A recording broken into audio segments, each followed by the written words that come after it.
The bedroom was dark and silent. Maurice Hodges lay perfectly still, pretending to sleep. His eyes were barely open, watching.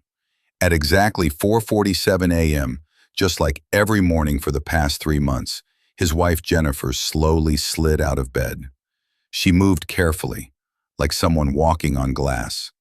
Her phone glowed faintly as she picked it up from the nightstand. Maurice's heart pounded. Jennifer tiptoed toward the bathroom, closing the door with barely a sound. Through the thin walls, Maurice heard her voice, low and urgent. He couldn't make out the words, but the tone was unmistakable. Secretive, intimate, guilty. After 15 minutes, she returned to bed, slipping under the covers as if nothing had happened. Maurice lay there in the darkness, his mind racing. Who was she calling? Why every single morning before dawn? What was his wife hiding? Before we continue with this story, I need your help. If you're enjoying this story so far, do me a quick favor. Kindly hit that subscribe button right now. Also, smash that like button. It takes 1 second, but it helps this video reach more people who love real, emotional stories like this one. And here's something I'm really curious about. Drop a comment right now telling me where you're watching from. I read every single one. Now, let's get back to the story because what Maurice discovers next will absolutely blow your mind. Maurice Hodges, 38 years old, was a successful architect in Seattle. His firm had just won a major contract to design a new downtown complex. He should have been celebrating, but instead, he lay awake every morning, listening to his wife's secret phone calls. Jennifer, 35, worked as a pediatric nurse at Seattle Children's Hospital. They had been married for 12 years. 12 years of what Maurice thought was happiness, trust, and partnership. They had a beautiful home in Queen Anne, a golden retriever named Charlie, and until 3 months ago, Maurice would have sworn on his life that their marriage was solid. But something had changed. It started subtly. Jennifer became distant. She smiled less. She started waking up earlier, always with her phone in hand. At first, Maurice thought it was work stress. The hospital had been understaffed, and Jennifer often came home exhausted. But then he noticed the calls, always before dawn, always in secret, always in the bathroom with the door locked. "Who are you calling so early every morning?" Maurice had asked her 2 weeks ago over breakfast. Jennifer barely looked up from her coffee. "Oh, just checking my work schedule. They post the shifts late." But Maurice knew that was a lie. He had checked. Hospital schedules were posted 3 days in advance on the staff portal. There was no reason to call anyone at 4:47 a.m. about a work schedule. That morning, after Jennifer left for her shift, Maurice sat in his home office, staring at his computer screen. He couldn't focus on the blueprints in front of him. His mind kept returning to those early morning calls, the whispered conversations, the secrecy. His best friend Marcus stopped by during lunch. Marcus worked as a private investigator, specializing in corporate fraud cases. But he had helped plenty of friends with personal matters too. "You look terrible, man," Marcus said, dropping a bag of sandwiches on Maurice's desk.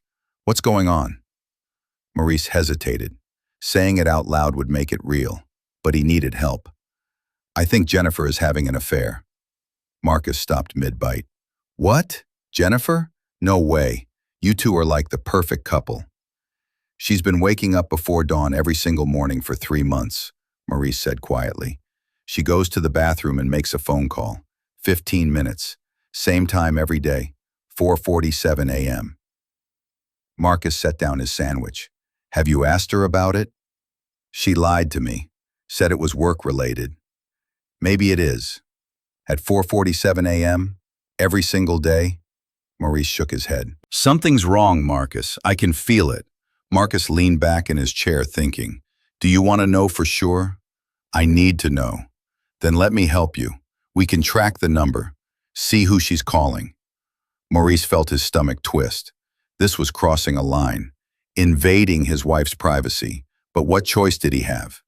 "How?" he asked. "I'll need access to her phone records, or we can do it the simpler way. Next time she leaves her phone unattended, check her recent calls. Write down the number."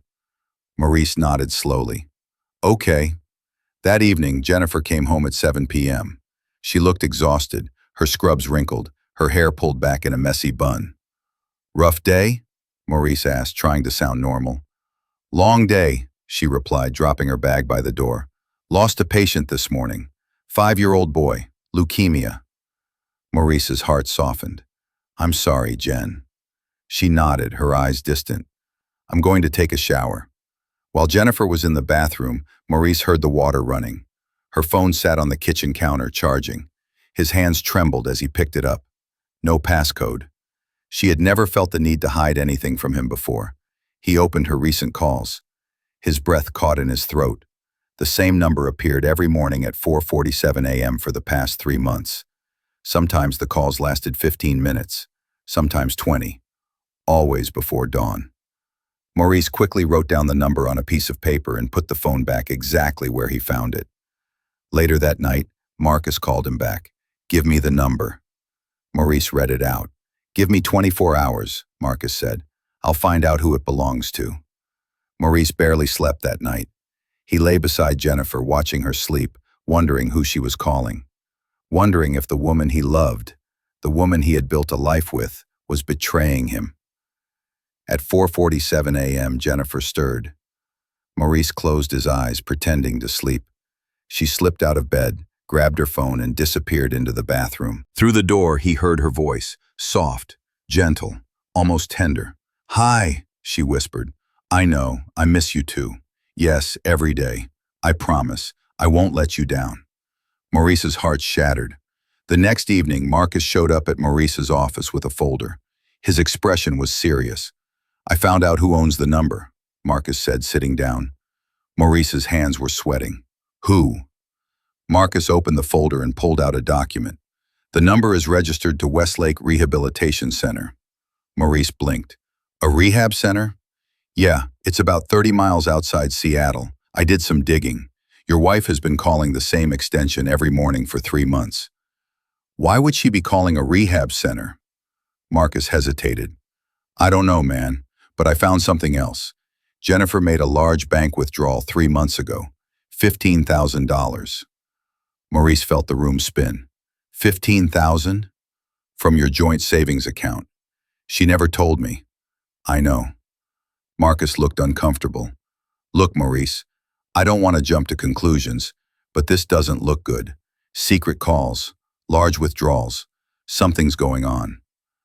Maurice stood up and paced his office. "I need to confront her. Or," Marcus suggested carefully, "you could visit the rehab center yourself, see what's really going on." Maurice stopped pacing. "You think I should go there? If she's hiding something, confronting her might just make her lie more. But if you show up at that place, you'll get the truth." Maurice thought about it. He had worked late the next evening anyway. Jennifer wouldn't expect him home until after 8 p.m. "I'll go tomorrow," he decided. That night, Maurice couldn't eat dinner. Jennifer noticed. "Are you feeling okay?" she asked, her hand on his forehead. "You look pale." "Just stressed about work," Maurice lied. "The downtown project is getting complicated." Jennifer kissed his cheek. "You work too hard. Maybe we should take a vacation. Get away for a weekend." Maurice looked at her. She seemed sincere, caring, the same Jennifer he had always known. But he also knew she was lying to him, hiding something, and that hurt more than anything. "Maybe," he said quietly. The next day dragged on forever. Maurice couldn't concentrate on anything. He kept checking his watch, waiting for 5 p.m. when he could leave his office and drive to Westlake Rehabilitation Center. Finally, the time came. He told his assistant he had an off-site meeting and drove north out of Seattle. The rehab center was located in a quiet, wooded area, a large, modern building with floor-to-ceiling windows. Maurice parked in the visitor lot and sat in his car for 10 minutes, gathering courage. What was he about to discover? Who was his wife talking to every morning? He walked into the reception area. A friendly woman in her 50s smiled at him from behind the desk. "Can I help you?" she asked. Maurice's throat was dry. "I'm looking for someone. My wife has been calling this facility every morning for 3 months. I need to know why." The receptionist's smile faded. "Sir, I can't give out patient information." Please, Maurice said. My name is Maurice Hodges. My wife is Jennifer Hodges. She's been calling here at 4:47 a.m. every single day. I just need to understand what's going on. The receptionist studied him carefully. Then she picked up her phone and made a quick call. Dr. Rahman will see you, she said. Please have a seat. Maurice sat in the waiting area, his leg bouncing nervously. 5 minutes later, a middle-aged woman in a white coat approached him. Mr. Hodges? She extended her hand. I'm Dr. Layla Rahman. I oversee patient care here at Westlake. Maurice stood. Thank you for seeing me. Follow me, please. Dr. Rahman led him down a quiet hallway to a small office. She closed the door and gestured for Maurice to sit. Your wife Jennifer has been calling us every morning, Dr. Rahman said gently. I can't share patient details without consent, but I can tell you this. She's been incredibly dedicated. She hasn't missed a single call in 3 months. Who is she calling? Maurice asked desperately. Please, I need to know. Dr. Rahman looked at him with kind eyes. Mr. Hodges, I think you should see for yourself. Follow me. She led him down another hallway, through a secure door, and into a bright, spacious common area. Patients sat in comfortable chairs, some reading, some watching television. And then Maurice saw her. Jennifer stood near the window, talking softly to a young woman in a wheelchair.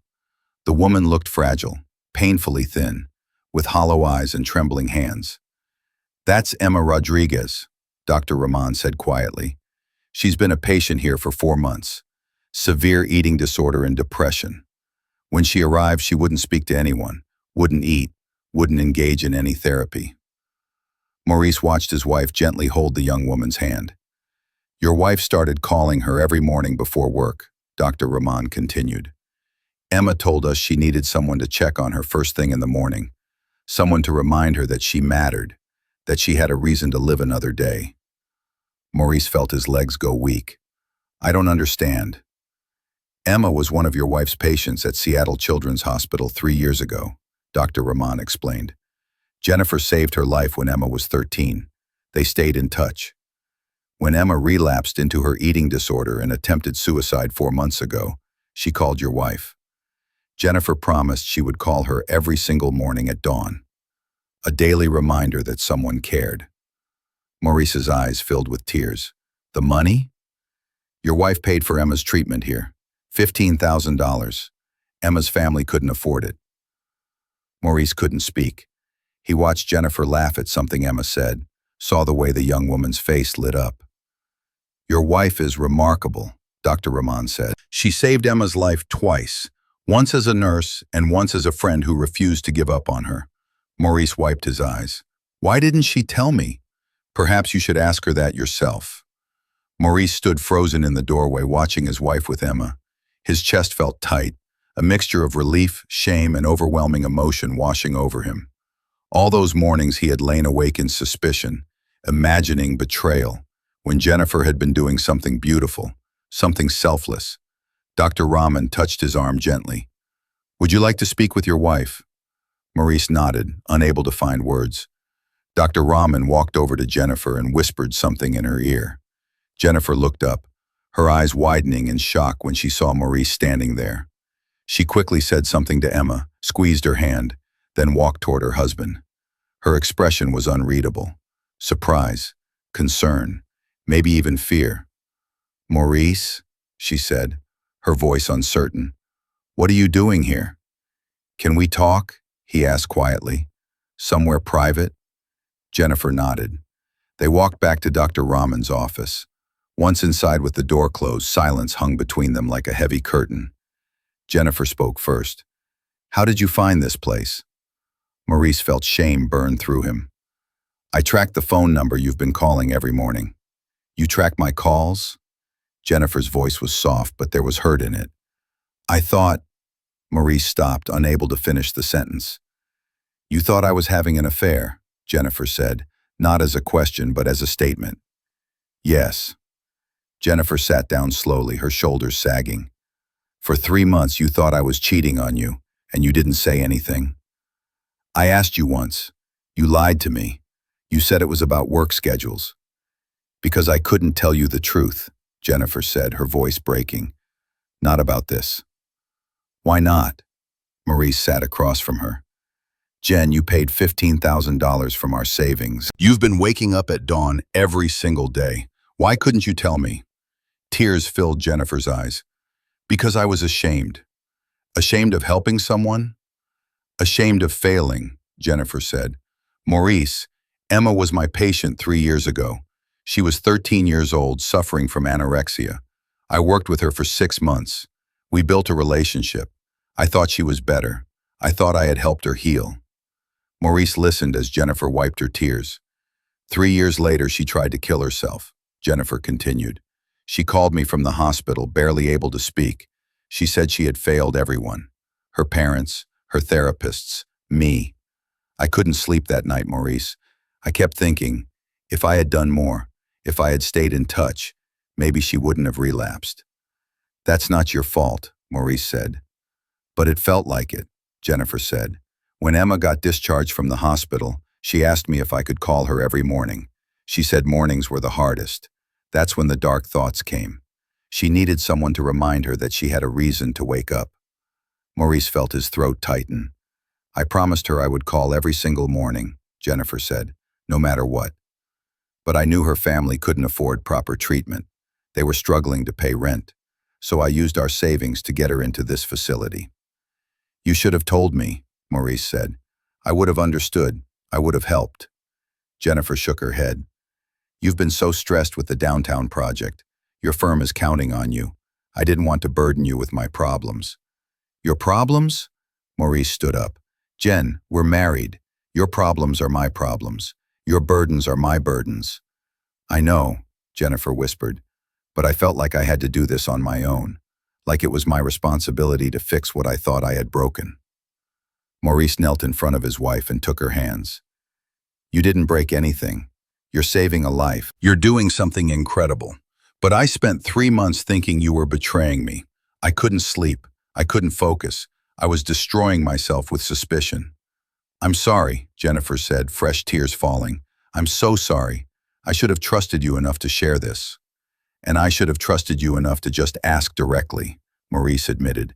Instead, I tracked your phone calls like a paranoid husband. They sat in silence for a moment, both crying, both realizing how close they had come to destroying their marriage through secrets and assumptions. Can I meet her? Maurice asked finally. Can I meet Emma? Jennifer nodded, wiping her eyes. She'd like that. They walked back to the common area together, hand in hand. Emma was still sitting by the window, looking out at the trees. Jennifer approached her gently. Emma, there's someone I'd like you to meet. This is my husband, Maurice. Emma looked up, her eyes cautious. Hi. Hi, Emma, Maurice said softly. He pulled up a chair and sat down. My wife has told me a lot about you. She has? Emma's voice was barely above a whisper. She talks about you all the time, Maurice lied kindly. She says you're incredibly brave. Emma looked at Jennifer with surprise. I don't feel brave. Bravery isn't about not being scared, Maurice said.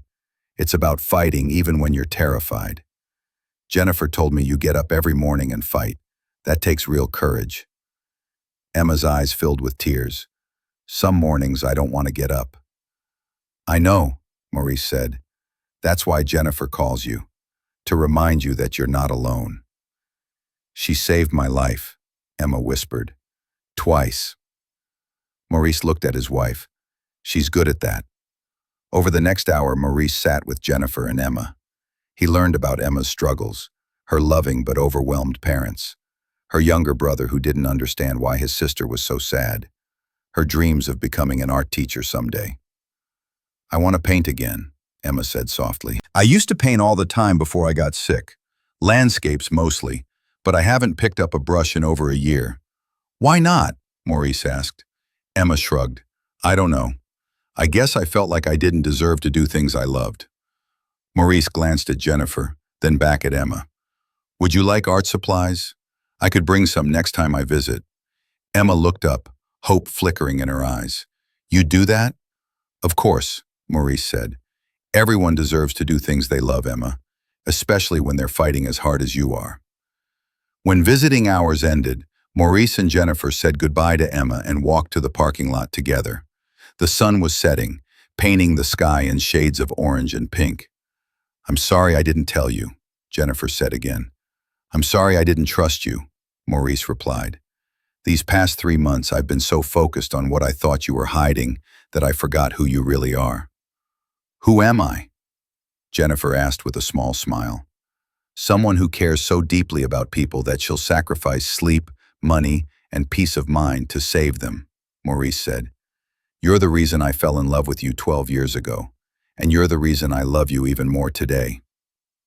Jennifer leaned against his chest and he wrapped his arms around her. "What happens now?" she asked. "Now we face this together," Maurice said. "I want to be part of Emma's journey. I want to support you both." "Really? Really? And Jen? No more secrets. Whatever you're going through, whatever you're feeling, you tell me. Deal?" "Deal," Jennifer agreed. "No more secrets." They drove home together, hands clasped across the center console. That night they talked for hours. Jennifer told him everything. About the guilt she had been carrying. About the mornings she cried after calling Emma because she didn't know if she was doing enough. About the fear that Emma might not make it. "She will make it," Maurice assured her, "because she has you fighting for her." The next morning, at 4:47 a.m., Jennifer's alarm went off. Maurice woke up with her. "What are you doing?" Jennifer asked as he sat up. "I'm going to be there for your call," Maurice said, "if that's okay with you." Jennifer smiled, tears in her eyes. "I'd like that." They went to the living room together. Jennifer dialed Emma's number and put the phone on speaker. "Hello?" Emma's voice came through, groggy but present. "Good morning, Emma," Jennifer said. "It's Jennifer. How are you feeling today?" "Tired," Emma admitted, "but I'm here." "That's all that matters," Jennifer said. "You're here, you're fighting, and I'm so proud of you." "Thanks for calling," Emma said softly. "It really helps." "Emma, my husband Maurice is here with me this morning," Jennifer added. "He wants to say hello." "Hi, Emma," Maurice said. "I just want you to know that I'm proud of you too, and I'm picking up those art supplies for you this weekend." There was a pause, then Emma's voice came through, stronger this time. "Thank you, both of you. I don't know what I'd do without Jennifer's calls." "You'll never have to find out," Jennifer promised. "I'll call you tomorrow morning, same time." "I'll be here," Emma said. After the call ended, Maurice pulled Jennifer close. "That was beautiful." "It's just a phone call," Jennifer said. "No," Maurice corrected. "It's hope. You're giving her hope every single morning." Over the next few weeks, Maurice kept his promise. He bought Emma professional art supplies, canvas, oil paints, brushes, and easel. He and Jennifer drove to Westlake together every Saturday to visit. Emma slowly began to improve. She started eating regular meals. She attended therapy sessions, and she started painting again. Her first piece was a sunrise, bright and hopeful. "It's for you," Emma said, presenting the canvas to Jennifer. "For all the mornings you called me." Jennifer cried as she accepted the painting. Maurice watched the transformation not just in Emma, but in his marriage. He and Jennifer grew closer than they had been in years. They talked more. They shared more. They supported each other through difficult days at work and celebrated small victories together. One evening, Emma's mother called Jennifer. Maurice watched his wife's face change as she listened. "What is it?" he asked when she hung up. "Emma's being discharged next week," Jennifer said, her voice shaking with emotion. "Dr. Rahman says she's made incredible progress. She's ready to go home." "That's amazing," Maurice said, hugging her. "Her mother wants us to be there for her discharge day," Jennifer added. "She says Emma talks about us all the time. She wants to thank us in person." The following Saturday, Maurice and Jennifer arrived at Westlake for Emma's discharge. Emma stood in the lobby with her parents and younger brother, holding a small suitcase. She looked different, healthier. Her eyes were brighter. Her smile was real. "Jennifer, Maurice!" Emma rushed forward and hugged them both. "I can't believe I'm finally going home." "We're so proud of you," Jennifer said, holding her tight. Emma's mother approached with tears in her eyes. Thank you. Thank you for everything. You saved my daughter's life. Emma saved herself, Jennifer said. She did the hard work. But you gave her a reason to try, Emma's father added, shaking Maurice's hand. Both of you. Emma looked at Jennifer with serious eyes.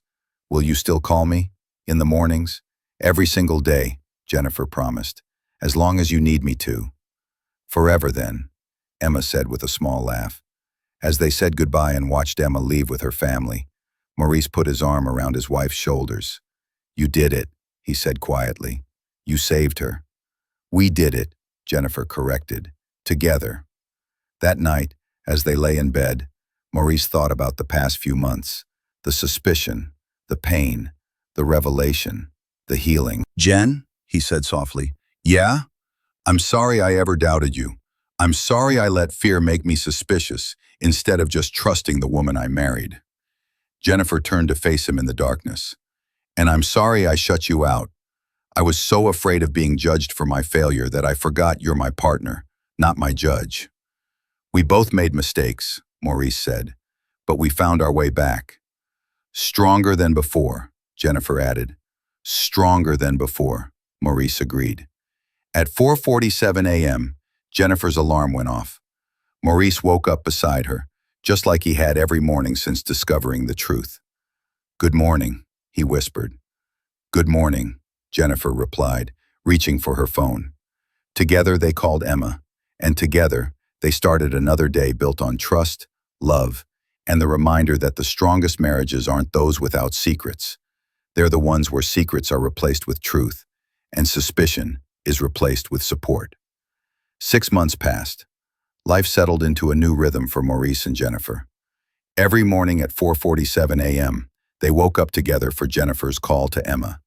It had become their ritual, a sacred moment before the chaos of the day began. Emma was thriving. She had enrolled in community college art classes. She was seeing a therapist twice a week, and she had started a blog about her recovery journey that was helping other young people struggling with eating disorders.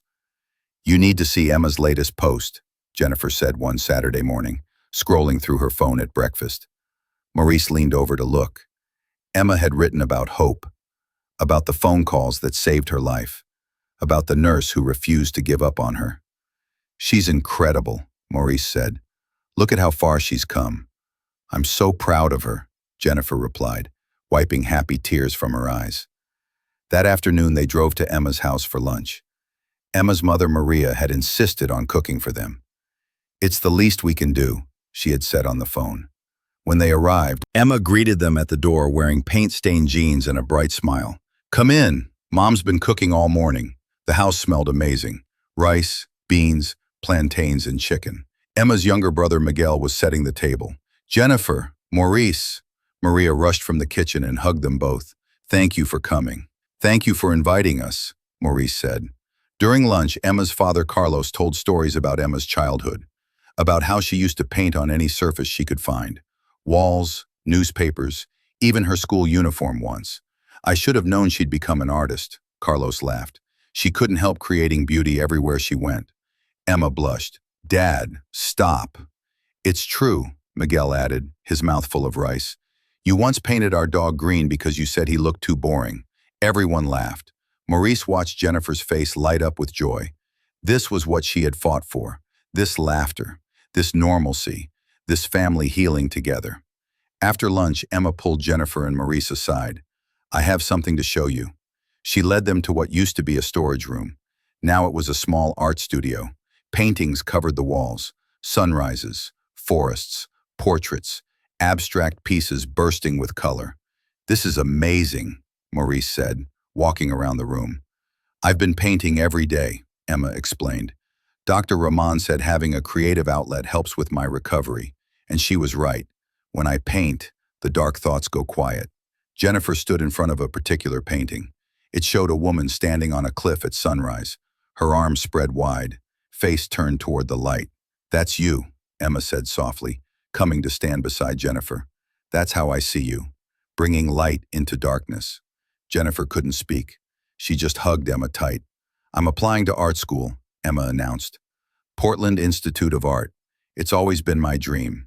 You'll get in, Maurice said confidently. Your work is incredible. I need to submit a portfolio by next month, Emma said nervously. I've been working on it, but I'm scared it's not good enough. It's more than good enough, Jennifer assured her. But if you want, Maurice and I can help you select your best pieces. Really? Emma's eyes brightened. Really, Maurice confirmed. They spent the next hour going through Emma's paintings, discussing composition, color, emotion. Maurice was surprised by how naturally this felt, how invested he had become in Emma's success. She wasn't just Jennifer's patient anymore, she had become like family. As they were leaving, Maria pulled Jennifer aside. I need to tell you something, she said quietly. What is it? When Emma first got sick, I blamed myself, Maria said, tears filling her eyes.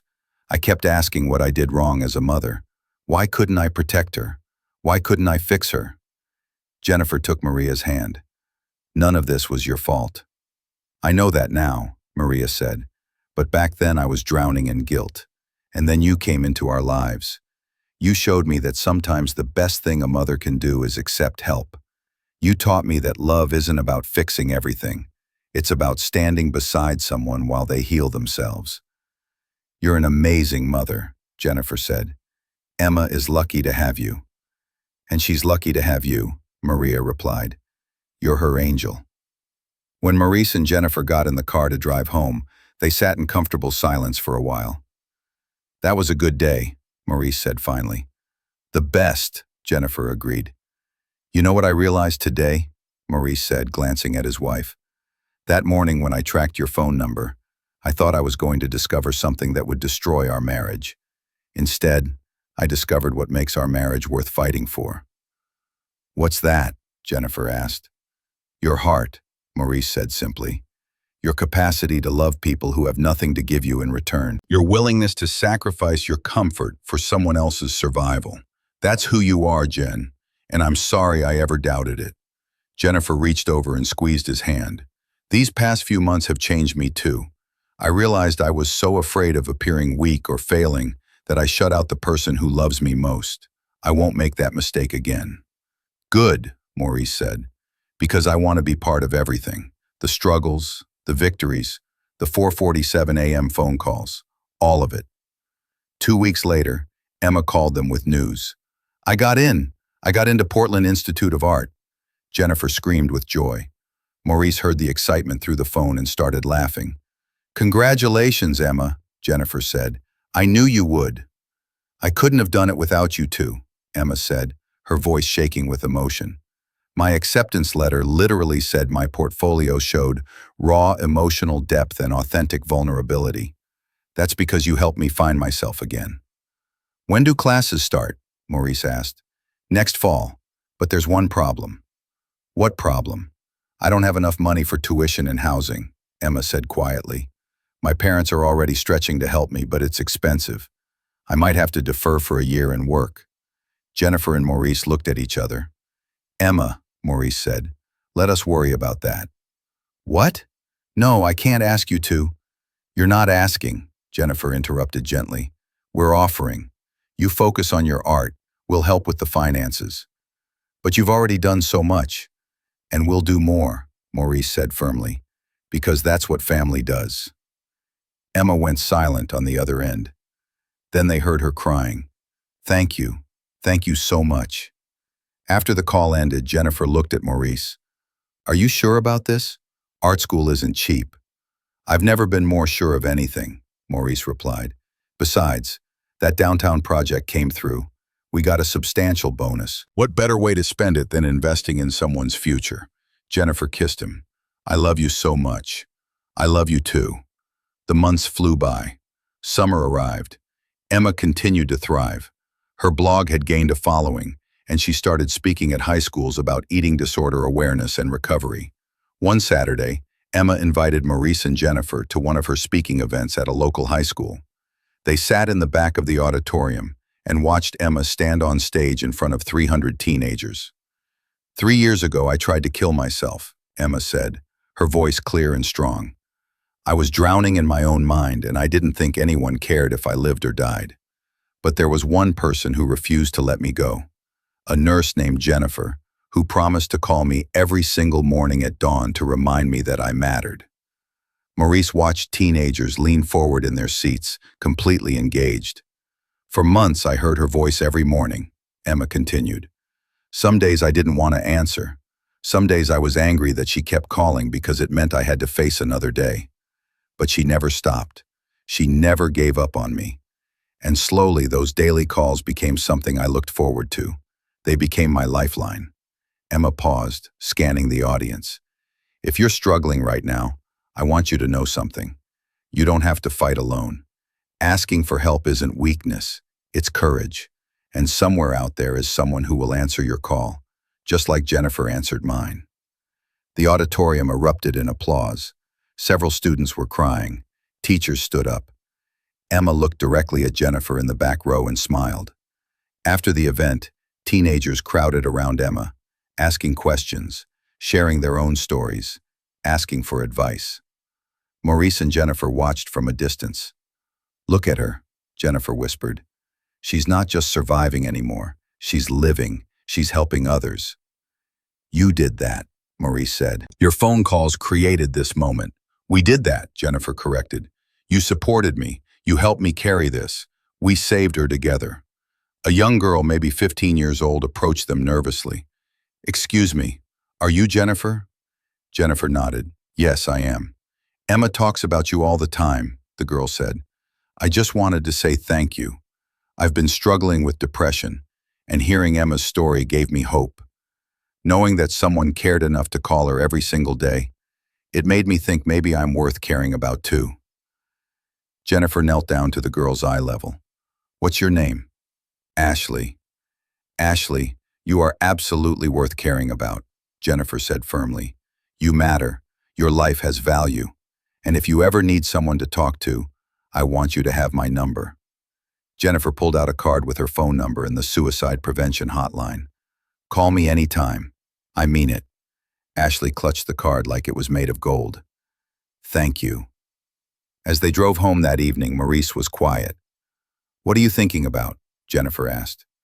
"I'm thinking about how close we came to losing all of this," Maurice admitted. "If I had confronted you with anger instead of tracking that phone number, if I had accused you without knowing the truth, if I had let my suspicion destroy our trust, we would have missed out on all of this beauty." "But you didn't," Jennifer said. "You chose to seek truth instead of assuming the worst. And when you found the truth, you chose to support me instead of making it about your hurt feelings." "I'm not that noble," Maurice laughed. "I had plenty of hurt feelings."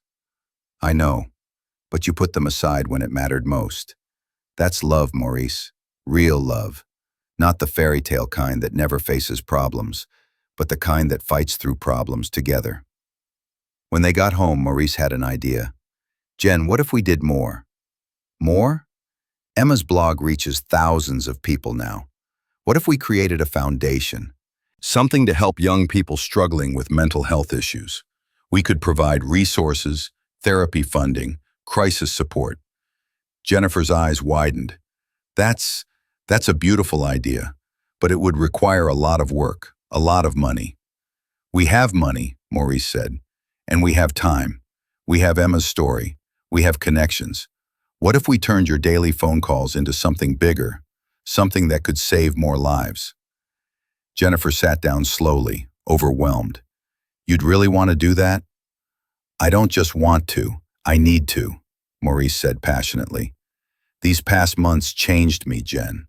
I realized I've been so focused on building buildings that I forgot about building people. Architecture is my job, but this could be my purpose." Tears streamed down Jennifer's face. "When did you become so wise?" "When I married you," Maurice said simply. Over the next few months, they worked tirelessly. Maurice used his business connections to form a nonprofit called Dawn's Light Foundation, named after the early morning calls. Jennifer recruited mental health professionals. Emma became their spokesperson, sharing her story to raise awareness. They hosted their first fundraising gala in September. Over 500 people attended. Emma spoke, sharing her journey from suicidal despair to hopeful recovery. There wasn't a dry eye in the room. "This foundation exists because one person refused to give up on me," Emma said from the podium. "Jennifer called me every morning for over a year. She invested her time, her money, her heart into my healing. And now, through Dawn's Light Foundation, we're going to make sure no young person has to face their darkness alone." The gala raised over $200,000, enough to fund therapy for dozens of teenagers who couldn't afford treatment, enough to create a 24-hour crisis hotline, enough to start making a real difference. As the evening ended, Marcus approached Maurice at the bar. "Man, I can't believe this. A year ago, you were in my office thinking your wife was having an affair. Now you're running a mental health foundation together." Maurice laughed. "Life comes at you fast." "Seriously, though," Marcus said, "I'm proud of you. You could have let suspicion destroy your marriage. Instead, you chose trust. And look what happened." "I almost didn't," Maurice admitted. "I came so close to confronting her with anger, to accusing her without evidence. If I had, I would have destroyed the best thing in my life." "But you didn't," Marcus said. "That's what matters." Later that night, Maurice and Jennifer stood on their back porch, looking at the stars. Charlie the dog slept at their feet. "Can I tell you something?" Jennifer said softly. "Anything. The morning after you showed up at Westlake, I almost gave up on calling Emma." Maurice turned to her, surprised. "Why?" "Because I felt exposed, vulnerable. I thought maybe I was doing too much, caring too much. I thought maybe you were right to be suspicious because who wakes up at 4:47 a.m. to call someone who isn't family?" "But you kept calling," Maurice said. "Because you told me I should," Jennifer replied. "You could have asked me to stop. You could have said it was too much, too weird, too complicated. But instead, you woke up with me. You supported me. You made it our mission instead of my burden." "It was never a burden," Maurice said. "It was beautiful." Jennifer leaned her head on his shoulder. "Do you ever think about what would have happened if you hadn't tracked that phone number? If you had just confronted me or filed for divorce?" "All the time," Maurice admitted, "and it terrifies me. Emma might not have made it. You and I would have destroyed our marriage over a misunderstanding. The foundation wouldn't exist. Hundreds of kids wouldn't get the help they need." "Everything changed because you chose truth over assumption," Jennifer said. "And you chose vulnerability over secrets," Maurice added. "We both had to change." The next morning at 4:47 a.m., Jennifer's alarm went off, but she didn't reach for her phone. Instead, she rolled over and smiled at Maurice. "What?" he asked. "Emma called me yesterday," Jennifer said. "She said she doesn't need the morning calls anymore. She's ready to stand on her own." Maurice sat up. "How do you feel about that?" "Proud," Jennifer said. "So incredibly proud. The goal was never for her to need me forever. It was to get her strong enough to fly on her own." "She's definitely flying now," Maurice agreed. "But she did ask me something," Jennifer continued. "What?" "She asked if I would consider calling other people. Young people who reach out to the foundation. People who need a voice in the darkness, just like she did." Maurice smiled. "What did you say?" "I said yes, but only if you keep waking up with me." "Always," Maurice promised. And so, life continued. Jennifer still woke up at 4:47 a.m., but now she called different people. Young men and women struggling with depression, anxiety, eating disorders, suicidal thoughts. Each one received the same gift Emma had received, a daily reminder that they mattered, that someone cared, that they weren't alone. Maurice supported her every step of the way. He expanded the foundation, recruited volunteers, secured funding. His downtown architectural project became famous, but he always said his real masterpiece was Dawn's Light Foundation. Emma graduated from Portland Institute of Art with honors. Her senior art show featured a collection called Dawn, inspired by those early morning phone calls. The centerpiece was a massive painting of a sunrise breaking through storm clouds, with hundreds of tiny human figures holding hands across the canvas. It represents everyone who's ever felt alone in their darkness, Emma explained at the gallery opening, and the people who reached into that darkness to pull them toward light. The painting sold for $50,000. Emma donated every penny to Dawn's Light Foundation. On their 15th wedding anniversary, Maurice surprised Jennifer with a trip to Hawaii. On their first evening, they sat on the beach watching the sunrise. "Do you remember 3 years ago?" Maurice asked. "When I was lying awake every morning, convinced you were betraying me?" "I remember," Jennifer said. "I was so wrong," Maurice said. "You weren't betraying me. You were showing me what true love looks like. Love that sacrifices, love that serves, love that refuses to give up." "I learned from you too," Jennifer said. "You taught me that vulnerability isn't weakness, that letting people in, especially the people who love you, makes you stronger, not weaker." "We've come so far," Maurice mused. "We have," Jennifer agreed. "From suspicion to trust, from secrets to transparency, from two people living parallel lives to partners fighting for the same purpose." Maurice pulled her close. "If I could go back to that morning when I first heard you making a call, knowing everything I know now, I wouldn't change a thing." "Not even the pain?" Jennifer asked. "Not even the pain," Maurice confirmed. "Because the pain taught us what we were missing. It forced us to confront our weaknesses, and it led us here." They sat in comfortable silence, watching the sun climb higher, painting the sky in brilliant colors. "Thank you," Jennifer said softly. "For what?" "For not giving up on us. For choosing truth. For supporting my crazy mission to call strangers every morning. For building a foundation with me. For waking up at 4:47 a.m. even though you don't have to." Maurice kissed her forehead. "Thank you for being someone worth waking up for." Years later, Dawn's Light Foundation had helped over 5,000 young people. Emma had become a renowned artist and mental health advocate. She married a kind man named Thomas and named her first daughter Jennifer. Maurice and Jennifer continued their work, expanding the foundation nationally. But every morning, Jennifer still woke up at 4:47 a.m. And every morning, Maurice woke up with her. "Who are we calling today?" he would ask. And Jennifer would tell him about the young person on the other end of the line, their struggles, their hopes, their fears. Then together, they would make the call. A simple conversation, a reminder that someone cared, a lifeline in the darkness, because they had learned something valuable through their own darkness. The strongest relationships aren't built on perfection. They're built on choosing truth over assumption, trust over suspicion, and love over fear. Every single morning at dawn,